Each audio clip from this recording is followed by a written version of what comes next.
There was a business that was growing great. They had a tremendous customer base that loved their product. I mean, were just absolutely enthralled with it, told all their friends. I mean, they were getting a ton of referral business.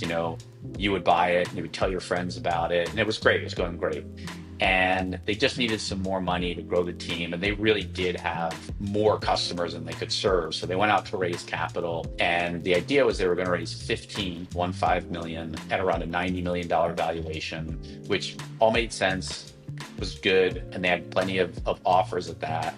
And one of these big VC firms, and I won't mention the name, but I can tell you about it offline, but big firm came in and said, you're thinking too small.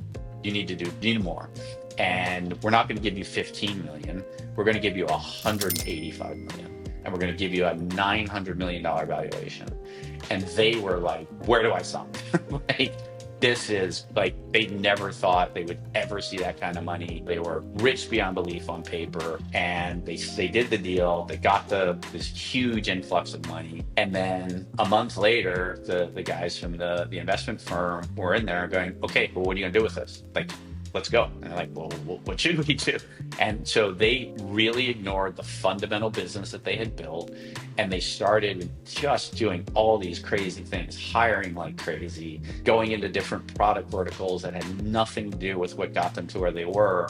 And those fans, those people that really love the brand, they just left. They're just sort of like, well, this isn't the company that I knew and loved, and the products that, I was telling my friends about. And how does this product have anything to do with this? But they had all this money literally burning a hole in the back of their, in their bank account, and this VC in the back of their head saying, like, go faster, do more, let's go, let's go, let's go. And it destroyed the business. I mean, when we acquired the business, we bought it pre-bankruptcy. Wow. They had completely, and the VC firm at the end was just like, here, just take it off our hands. Like, we're done. Like, they just wrote the whole thing off. And it's, prescient story about, like, whenever I'm talking to people about raising money, I'm like, raise as much as you need, but no more, and only do it when you absolutely know exactly what you're going to do with that capital. There are as many companies that die of indigestion as do from starvation.